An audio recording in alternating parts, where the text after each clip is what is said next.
When I look into the face of my enemy, I see my brother, I see my brother. When I look into the face of my enemy, I see my brother, I see my brother.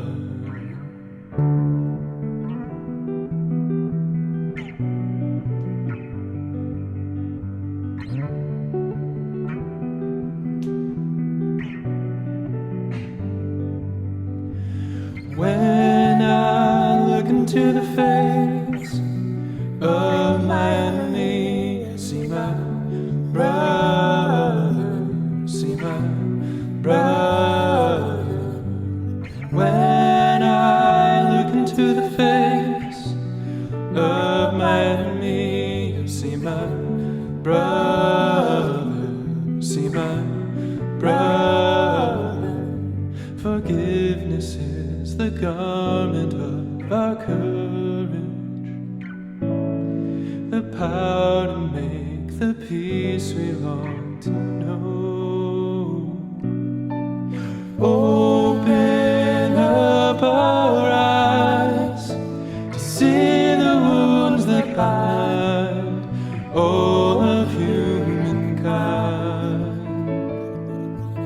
May our shuttered hearts greet the dawn of life with charity and love.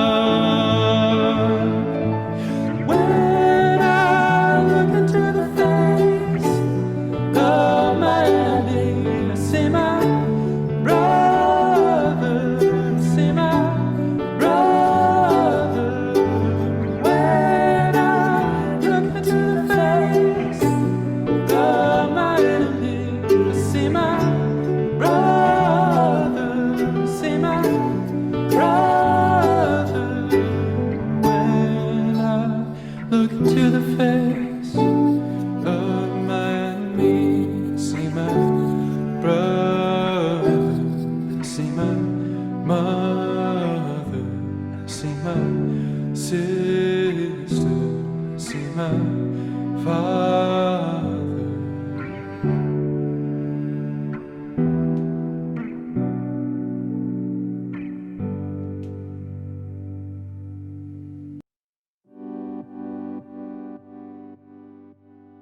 Hey, good morning and welcome to the Foundry. We are excited that you're here with us as we've already started worshiping today. Coming up in just over a week, we are excited because we will be starting our Foundry hubs. Now, what are hubs? That may be new terminology for you if you were been tuning in for a while with us and maybe it's a new concept. What hubs are basically our small groups for this fall season, for this 8-week season. We're asking everyone to get into groups of 3 to 5 people where you can lean in on one another, where you can intentionally live within community with one another. You can share hurts and pains and struggles, but you can also celebrate the joys that you're experiencing. And why we feel like this is a really cool thing and a great opportunity is, one, because you get to define some of the rhythms in which you will be able to meet. There's going to be some of the groups that are meeting completely on Zoom, and maybe they're doing it bi-weekly or even monthly. There are other groups that are going to be taking walks around the park, focusing on praying through just where they're at in life.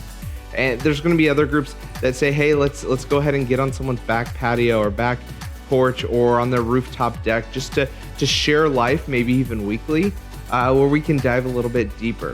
So there's plenty of opportunity for you to get connected and you to get involved in this way, whether that is organically you grabbing a couple friends, whether they're a part of our church or not a part of our church, and being intentional about sharing community and life with them. If you are doing that organically, we'd love to know, so please let us know. But if you also would like to get connected and you don't even know where to start, you can do that by going to foundrybaltimore.com/hubs. Here you can sign up to be a leader, and we will help match different folks to those leaders. Or you can sign up to be a part of a hub, and we will match leaders to you and try to connect you there. So go to foundrybaltimore.com, Foundry.com/hubs to be able to get connected further to be a part of Hubs this fall. When you give here at the Foundry, one of the things that you do is you help to create things like Hubs, where you help us to be able to train different folks, to provide resources to different people, and to create an equipping that allows people to step into leadership roles and walk alongside one another as we lead and as we try to know God better, as we try to understand what He is calling us to do in our lives and as a church. So when you give here at the Foundry, you help to create these systems and these structures and these opportunities for us to grow deeper in relationship with one another and deeper in relationship with God. If you want to give here at the Foundry, there's two ways that you can do that, which you can see on the screen. The first is by going to foundrybaltimore.com/give and giving there, following the prompts there, or you can go to the address that's listed on the screen. Now we're going to dive into our message here in just one moment on Psalm 23.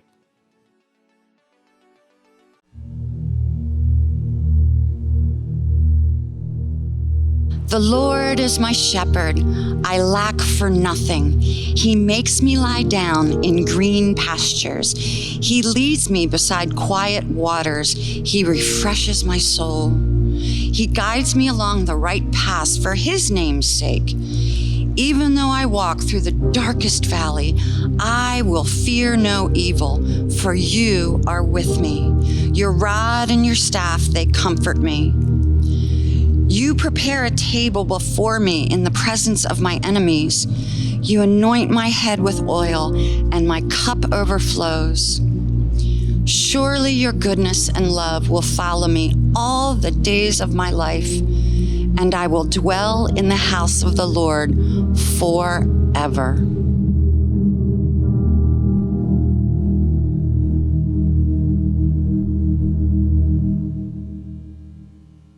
Hey everyone, thanks for being with us today. I want you to take a minute as we dive in and think about a memorable concert event that you attended. Maybe it was memorable in like the bad way, it was terrible, though right now you might actually attend it again.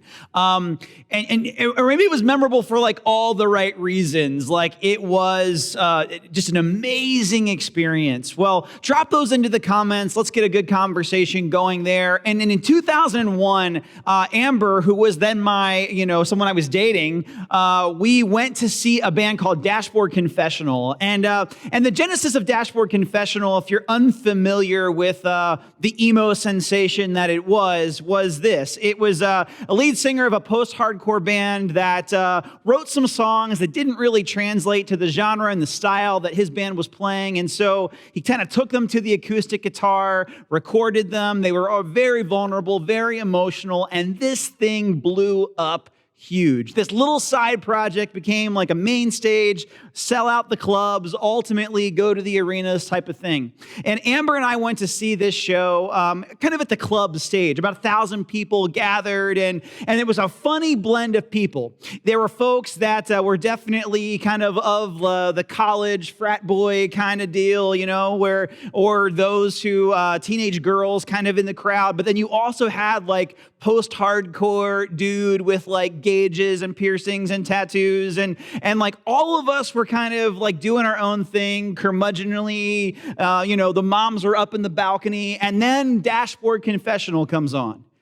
And suddenly, like the room, which is so kind of divided through the opening acts, is united in the sounds of the acoustic guitar and the vulnerability that's being displayed by the talents of this lead singer, Chris Carrabba, aka Dashboard Confessional. And here's the thing: over the next few minutes, Amber and I paid to listen to Chris Carrabba sing. That's who we wanted to hear, but what we heard instead was Karen up at the top, like this guy over there, who's getting emotional. We got teenage girls going crazy. 1,000+ people suddenly are coming together because the sounds of heartbreak and loss become universal across all of the other things that divide this room. And it was an experience. I mean, it was cathartic, right? Because there were people singing out of wounds, so probably fresh heartbreak that they found embrace and hope in through the lyrics of this dashboard confessional record that was being sang together. And then there were others in that room, and I would be one of those, that it wasn't so much like a current wound, but it was like, I remember the scars of heartbreak. I remember what it's like to hurt. And even though I'm here with my girlfriend and we're listening to like really sad music, it's an incredible experience, an incredible thing for us to kind of come together and do. And so with that, it makes me think about this series, about what if, as we think about the idea of, are you okay? No, really. What would it mean for us to, as groups of people who maybe can't agree on this thing or that thing, or where to have lunch today, or if we should have lunch today, or whatever it is, what does it look like for us to have a place where we can come together and be united in the idea that there are times where we are not okay. There are times where we are singing and coming together and celebrating the hope of Jesus in the context of fresh wounds and fresh hurts. And then other times we are coming together and creating an environment where it's maybe okay to step in, but then we've also remember what it's like to go through times of hurt and heartache. And how do we as a church, come together in vulnerability, with talents, with intentionality to create a culture where we can come together and really answer that question, are you okay? No, really well. That's been the hope of these past 3 weeks. And today, as we close this series, I hope that it'll give us one more chance to go, well, now what do we do? How do we continue, even after a 3-week series where you're talking a little more openly and frankly about topics like depression and anxiety and our mental health, to continue to move the needle of creating a culture where we are intentional about asking ourselves those things? Today, the 23rd Psalm is going to kind of be our soundtrack. It's gonna be our song. And as we've had that text read to us many times before, we really want to take some time today to let it read us, to let it check us as far as what it means to create the kind of environment that Amber and I experienced back in 2001 at that dashboard confessional concert, where there's people in the room kind of acknowledging that it was okay to not be okay. And then there are other people in the room creating an environment where it's okay to not be okay. And all of us are being brought together by a bigger story. There's 4 images from the 23rd Psalm I want to talk about today as it relates to how we can create that kind of culture. That once we understand kind of the nature of how to have these conversations well, especially as we look at the Psalms, what we can begin to do about those things. So today we're going to talk about the idea of the shepherd. We're going to talk about the idea of the valley of the shadow of death. We'll talk about the rod and the staff of comfort, and then we'll talk about what it means to be a flock that really walks into that flourishing. 4 clear images from Psalm 23. And really the first one dips into week 1, the idea of the shepherd. The psalmist David here says, "The Lord is my shepherd, I lack nothing. He makes me lie down in green pastures. He leads me beside quiet waters. He refreshes my soul." David used to be a shepherd, and so he takes this analogy. He was a shepherd that exercised great care and concern for his flock. And so he's taking the experience he had, remembering how frustrating maybe it was at times when you're trying to care for sheep that are maybe trusting the shiny objects in front of them, or maybe doing things that are harmful to their flourishing, but you're trying to lead them to a path where there's actual flourishing.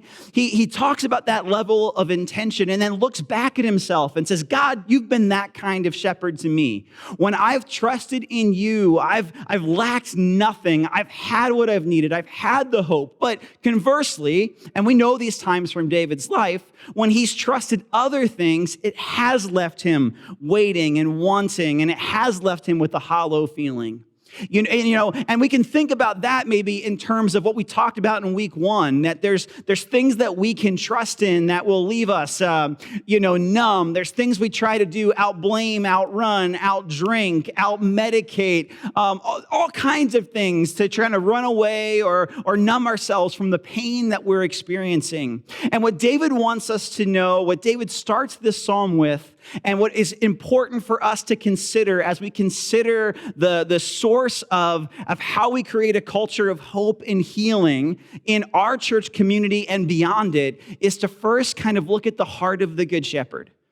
That the heart of the Good Shepherd cares deeply about where we are, is proactively pursuing and loving us. In verses 1 and 2, kind of leading from the front. In verses 3 and 4, kind of stepping into the dark moments and the not so pleasant things. And there, even the shepherd makes himself vulnerable to difficulty and to attack, right? In terms of that. Well, more on that in a minute. And then in verses 5 and 6, we have this picture of even then, all the days of David's life, the Good Shepherd kind of standing from behind and pushing and lovingly nudging David to that image of flourishing all the days of his life.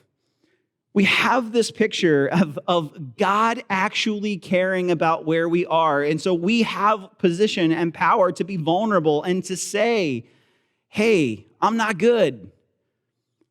And when we say that, we don't just say that through the lens of hindsight. We can actually say that in the valley of the shadow of death. And that was really our week 2 theme. That when we talk about God caring about how we are and caring about the answer, it's not just with the power of hindsight. It's not just in I had a bad day, but now I'm good, God. No, the love of God follows us, as verse 4 says, even in the valley of the shadow of death, you are with me. Even then, goes on in verse 5 to talk about the table in the presence of enemies. When David talks about what it means to experience the flourishing and the hope of God's presence and God's good shepherding of him, it doesn't just refer to, again, I had a bad day, but no, real dark nights of the soul, terrifying places where anxiety and depression or uncertainty or external threat or internal threat all feel like they could possibly take over the life of the sheep. The valley of the shadow of death is a place of maybe physical darkness. It's maybe a place of kind of emotional darkness for a sheep. And it's there, yes, even there, that God is willing, the shepherd in this case, to meet that sheep. You're walking with me is something that David says. And that really was the week 2 theme, that God wants to walk with us in the context, even in the middle of our dark nights of the soul.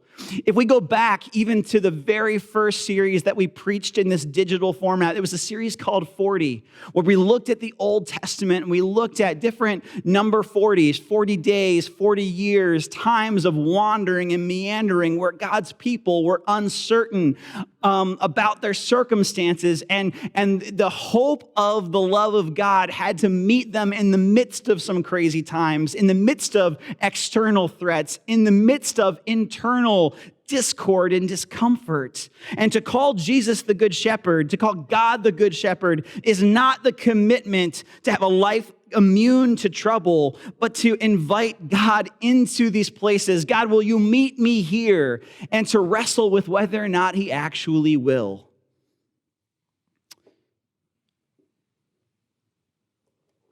Then we get to the rod and the staff, this third image that is given in Psalm 23. Even though I walk through the darkest valley, I'll fear no evil because you're with me, your rod and your staff, they comfort me.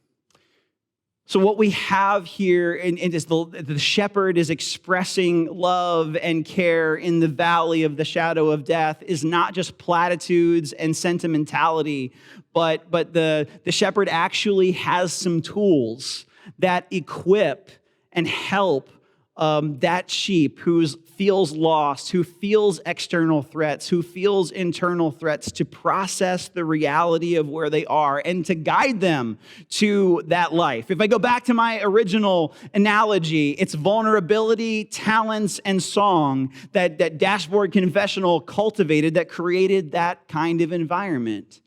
For the sheep who is lost and confused, there's the practical tools of a rod and a staff kind of nudging and directing to that place where there's going to be flourishing in life.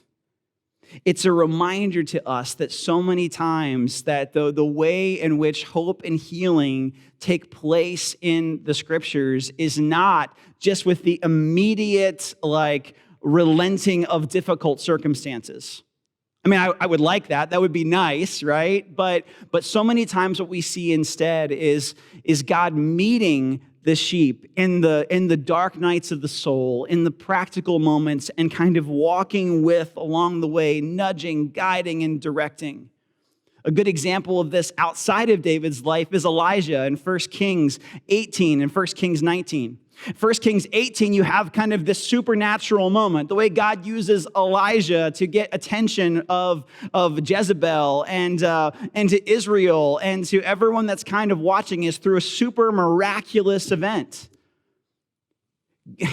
God uses Elijah to defeat 450 prophets of Baal. There's an undeniable, whoa, God is real and God is working and we should walk away from our darkness and embrace that light. But in Elijah's story, it looks a lot different. You flip over to 1 Kings 19, and we've got two sermons in the notes that you can find a link to, one of which is the first week of our digital platform, the first week that we moved to this format, where we look at how Elijah, it didn't look like that for him. It didn't look like the immediate easing of all of his emotional and physical pain, that rather, it was the things that God was going to lead him through, the process of restoration, and how God gave practical help to a person who, when he heard the news that Jezebel was unconvinced, just sat under a broom tree and prayed for death. That over the course of 40 days, God never took away all of the feelings of pain, but what God did was meet him in the midst of those difficult moments and begin to provide different tools. You can go back and listen to those sermons if you want to hear it in totality, but some of those things include eating, rest, slow, intentional exercise. We see that over the course of that time, there's a disconnection from the identity of I am what I do. What we see over the course of that time is that there's time to process the toxic thoughts that maybe Elijah had been thinking about how alone he was, how what his work didn't matter, and that God walks with him and helps him replace those thoughts in a meaningful way. We see how God tells him the truth to him about him when he says, I'm all alone. And he reminds them that not just is there Elijah, who he's going to invest in, not just is there 7,000 others, but that God's going to work through a Syrian king to bring purposes to bear. All of these things were practical things that helped Elijah see more clearly what the love of God looked like and how it met him in that season. You see, sometimes what healing and hope look like are not the immediate easing of our circumstances, the immediate, we prayed that our depression would go away and it just did, that rather the common grace of very practical things like our eat and our sleep and our community and our counselor and if there's medication or medical care that goes into that this ecosystem of help that God gives us as good grace are some of the ways that the rod and the staff gently kind of point us and help us think clearly and intentionally about what a flourishing life looks like. And that process is kind of nudging us through the darkness. And I don't want to overstate that that's some just ease of circumstances. Of course it's not. It's very difficult and it's very hard. But that's one of the pathways in which God brings restoration.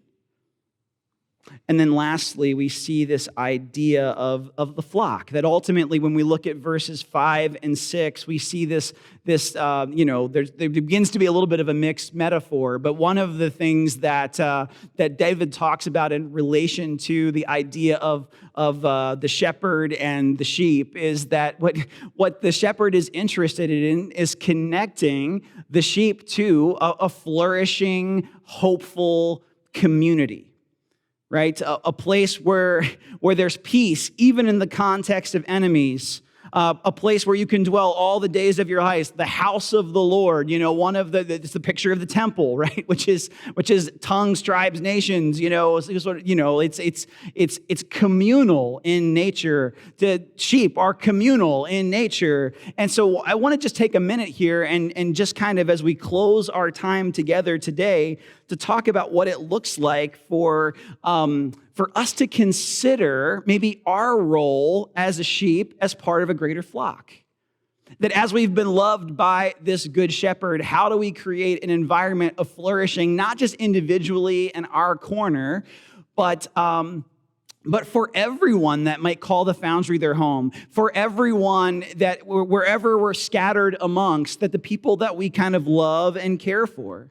A good way for us to think about these two, distinctions is if maybe in the last point, if I'm one of the folks in our community who might be really struggling to say, man, I'm not okay right now. What are some things I can begin to do? Some of the things we said in the last point about sleep and counseling and care might be good next steps. But for the others of us that are going, you know what, right now I'm doing pretty good, and I think I'm being actually honest about that. I don't think I'm dodging a hard question. One of the things we might consider is how do we create a community that doesn't just think they're really good about helping people who are hurting? How do we actually have a community that's helpful? How do we be like Joshua, who's intentional and strategic in walking with the traumatized people of Israel as they step into the promised land? How do we be like the people of Galatia in Galatians chapter 4, who Paul says, hey, at one point in time, I was having a really difficult place. I was in a really bad way, and you treated me in such a way that it was memorable to me. That Paul, who can be a bit curmudgeon-y and harsh with his words, was received in such a way in Galatia that it was something that he later would come back to say, hey, now I need to be a little bit tough on you. How do we create an environment like that, right? Because Job's friends are really great for 7 days. Job, the Old Testament character who loses his livelihood, his children, his health, has a wife that says, curse God and die, that for 7 days his friends sit with him and dwell with him and weep with him and are amazing, but then drift to a lot of nonsense. They drift to things that maybe we would say today, like everything happens for a reason, and are you actually reading your Bible? Maybe you should think about praying, and things like, well, we know how you feel, or God will never give you more than you can handle, because regardless of whether or not you think that statement is true theologically, it's a really terrible thing to say to someone who's going through a hard time. Because it kind of reduces, you're saying I should be stronger than right now. Job's friends for 7 days get it right and then drift. How do we be a flock that creates some flourishing? Charles Spurgeon talked about this, that in church, we don't do this well. Charles Haddon Spurgeon struggled with depression despite the fact that he was one of the most successful preachers in the Victorian era, and even still today, a very successful record of preaching. He said, especially judge not the sons and daughters of sorrow. Allow no ungenerous suspicions of the affected, the poor, the despondent. Do not hastily say that though they ought to be more brave, they should have a greater faith. Ask not, why are they so nervous and so absurdly fearful? No, I beseech you, remember that you not understand your fellow man. In other words, have a little bit of empathy. Have a little bit of understanding. Don't just assume that like you've got to, drop some theological bomb here that's just going to fix everything, because you know full well that if the tables were turned, that would be tough for you. We tend to feel really stuck when we don't know what to do, right? We kind of hope in all situations that we'll be a healing community, a helpful community. But there are problems, there are struggles, there are issues that we all face that don't fix themselves with one snap of the fingers. And so we begin to feel pretty helpless and maybe inadvertently do what Job's friends do, which just kind of jump back into old and unproductive ways to walk with people through the valley of the shadow of death. We forget to see people and not just their afflictions. We forget to display in our own life good coping skills. We fail to find strength in shared experiences. We forget to reduce the stigma in talking about our pain. We live in places where we one-up one another about whose pain is worse. We live in spirits of defensiveness. We hold grudges when someone doesn't reciprocate the care that we want to have shown for us. I say all of this because at the end of the day, right, what do we want the Foundry to be? What do we want the capital C church to be? We want it to be a place where the love of the Good Shepherd and the reality of dark nights of the soul and God meeting us there and leading us to flourishing is something that we can all experience. There was a poll taken where a group of people who self-identified as struggling with their mental health or mental illness, were asked, hey, what do you want the church, capital C, to know is helpful to you as you are enduring anxiety or depression or bipolar disorder or whatever it is you're enduring? Here's a few insights from that poll. 74% said, being able to identify and point to local resources in a community would be one of the things that would be helpful. 63% said being able to talk about the topic so that it wasn't taboo. So that when I bring it up at a small group or a hub or anything that we're doing at a particular time to build community, I can talk about this without someone jumping into the well actuallys. Have you considered? 70% said, I just want someone to be my friend. What does it mean to be a friend? It means to walk in grace and truth over the course of time. Foundry, may we be a place of grace and truth over time. Here's just quick examples of some things we can do and some things we can say. We can say, how are you today? Not how are you last week, not how was your week, but what is today like? We can begin to say, hey, how can I pray for you? And then, by the way, actually pray for people. Like, don't just tell them you're going to do it. We can say, I'm sorry that you're going through this. We can say, that really stinks. I'm sorry.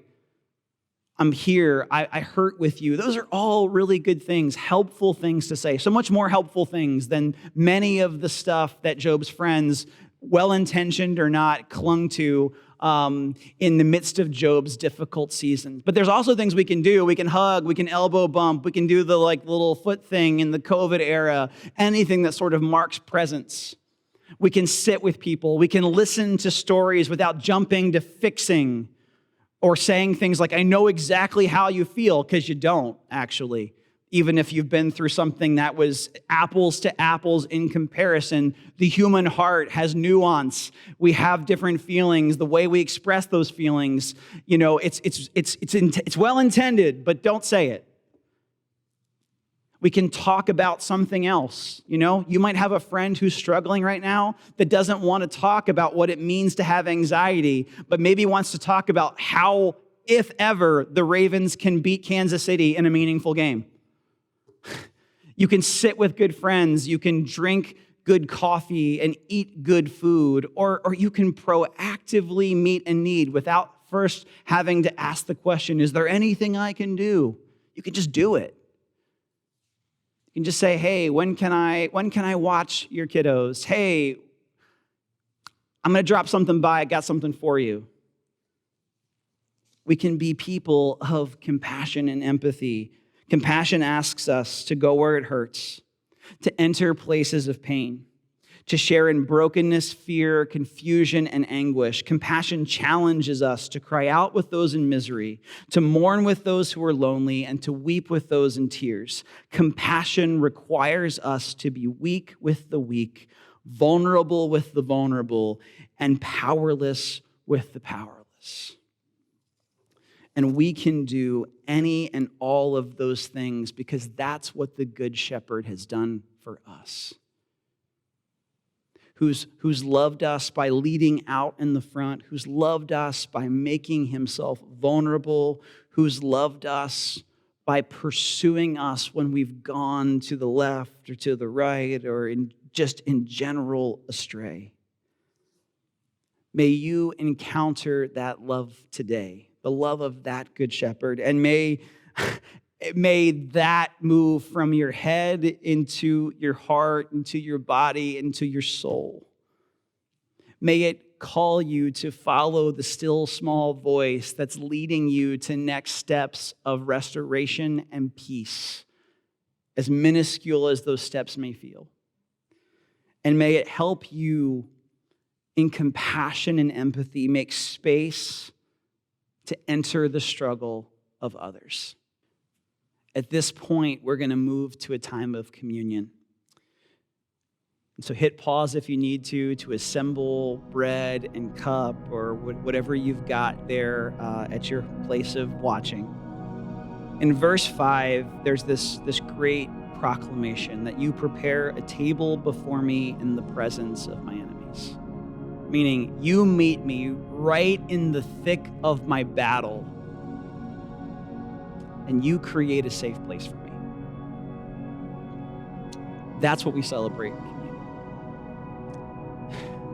Not that the world is safe from the harm to us or to people that we love or easy to live in, but that God has met us with flesh and blood in the thick of it. And so we take time right now and space over the next few minutes of our gathering to give you some time to have a table, to have a meal with the people you might be watching with, but with the God, the Good Shepherd, who prepares that table for you in the presence of enemies, who creates that safe place with sacrificial love, with broken body. May you enter that place today as we partake together. God, thank you that you are our Good Shepherd. Thank you that your love for us meets us in darkness, and that you gently guide and direct our hearts to the life that is truly life. Help us to walk in it and invite others into that fold. In the name of Jesus we pray. Amen.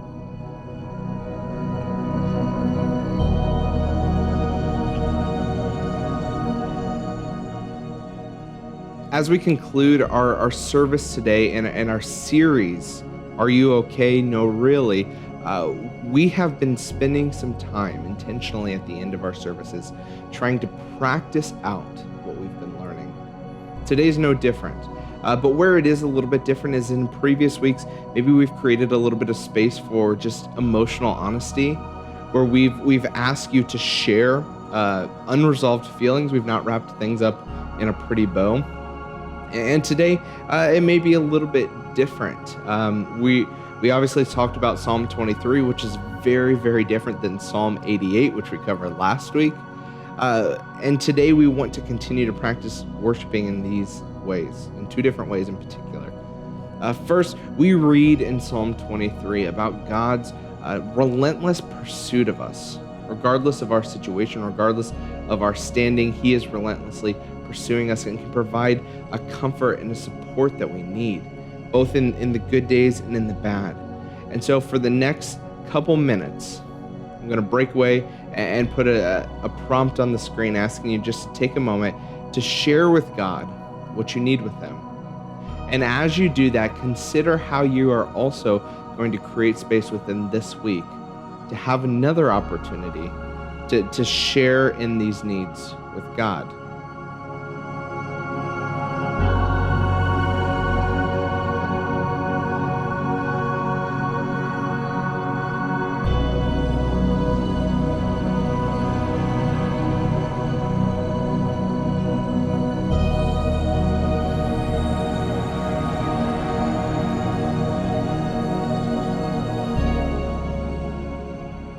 The second way that we are going to be practicing this out today is more on a relational level with one another. There's a nonprofit called To Write Love on Her Arms. I'm sure that you have heard of it. And it helps people that are struggling with mental health, in particular depression, anxiety, self-harm, and suicide. And each year on World Suicide Prevention Day, they create some sort of theme that's going to be their motto for that year. This year's theme was the idea of worth living for, which I'm actually wearing a shirt for now, which you could find online if you wanted to. And the concept is that each one of us, no matter who we are, have people and have things that are worth living for. And they practice this out by creating Instagram stories where people share what are the people or who are the people or the things that are worth living for. They created postcards where you could send someone a postcard just saying that, hey, you are a person who is worth living for in my life. And the question I want to ask you today is who is this for you? Who's worth living for you? We're going to create, again, just a little bit of space here, asking that question of who's worth living for you. And as we do that, I would love for you to just take out a pen or paper, maybe open up the Notes app on your phone, maybe text a friend and let them know, hey, you are a person who's worth living for, even on my worst days, even on the days that I'm struggling the most. Thank you for being a person who is worth living for. So take a moment and do that.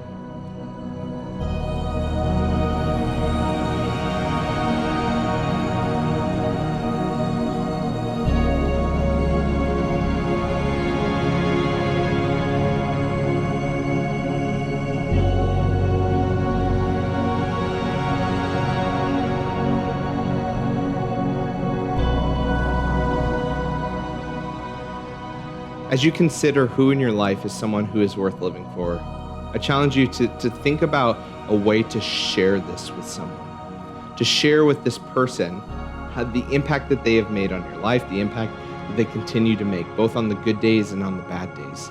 That you can let them know, maybe it's writing them a letter, maybe it's sending them a postcard, maybe it's sending them a text message or calling them just to let them know the impact they have on your life.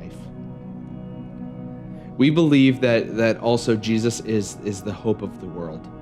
We believe as well in this idea that God is pursuing us both in our good times and in our bad times. We learn a lot about that from Psalm 23. And if this is a new concept to you, something I'd encourage you to explore is the idea of baptism.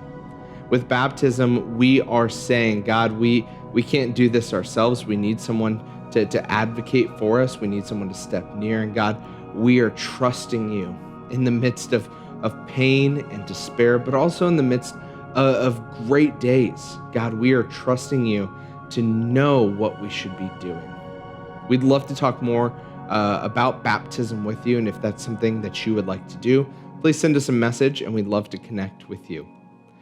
Next week, we're going to be kicking off a new series called All Caps, and we hope that you join us for that.